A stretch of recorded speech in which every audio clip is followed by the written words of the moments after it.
Yeah, part of the program today was cutoffs and positioning with our relays, and you know, this is our ballpark, and we're going to play at least 81 games in it, and it's great to have it, practice it.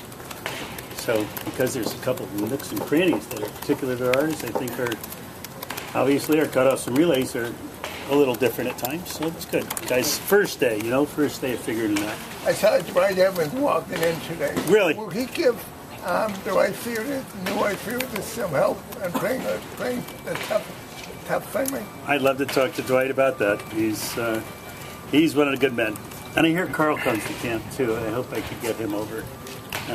But there hasn't been an invite out, only because I didn't know he'd be down here. Well, I mean, the wall clearly is different here.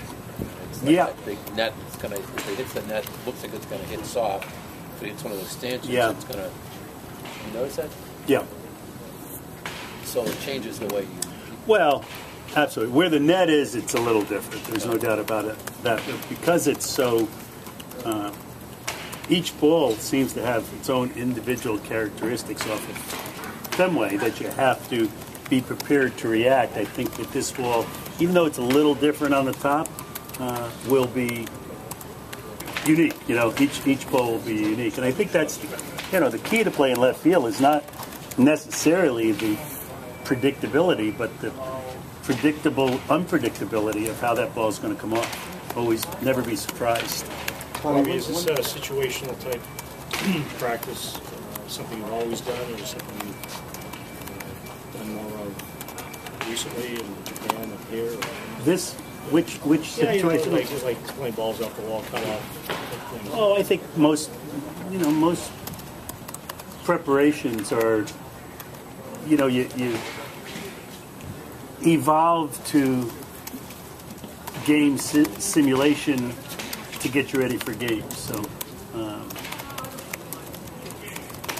I guess the answer is yeah. I think I always kind of do it. Yeah, you just try to work.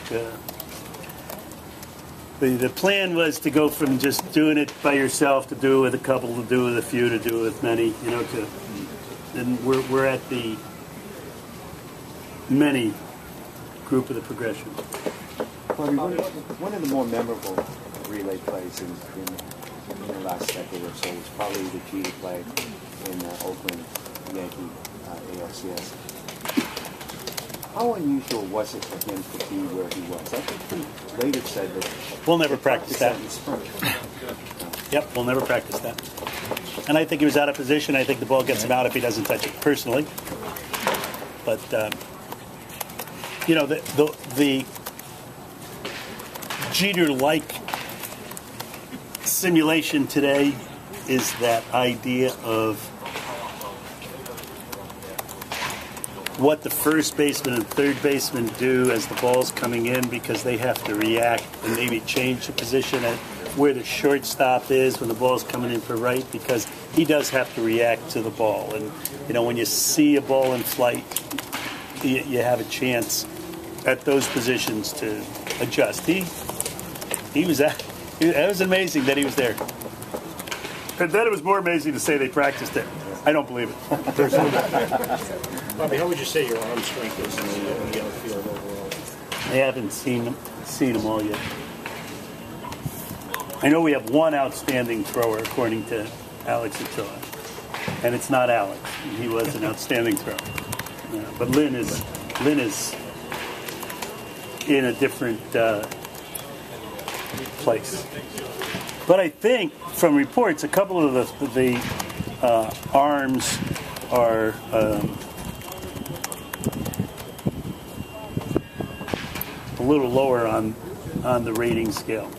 And we're going to try to, as we talked today and didn't practice today, try to adjust for that. Bobby, if you think that outfield arms are somewhat become taken for granted, or by sophomore don't seem to point of emphasis, it seems like you rarely see outfielders throw base runners out either on the bases or at the plate in the last 10 years. One of those skills that has kind of become lost or not emphasized enough. you don't use it, you lose it, right? So they don't use it, and a lot of them lost it. Is that part of teams not taking infield regularly? I think so. Not throwing long enough, and most of your putouts or assists on the bases come from the middle guy, right? Come from the relay man, and that's because they're more accurate, because they throw all the time and they're taught to be accurate. But yeah, that's true. 96% of the runners that tried to score from second base last year in baseball scored. So that's not a whole lot of people getting thrown out of home plate. Can players improve on the throwing? Can you improve on throwing? Absolutely. What way? Well, you know, just like the pitchers do, a better mechanic, a better program of practice, and of course, accelerating it. You have to, you know, to throw it further, you have to throw it faster. To throw it faster, you have to throw it further. If you practice properly, you can improve.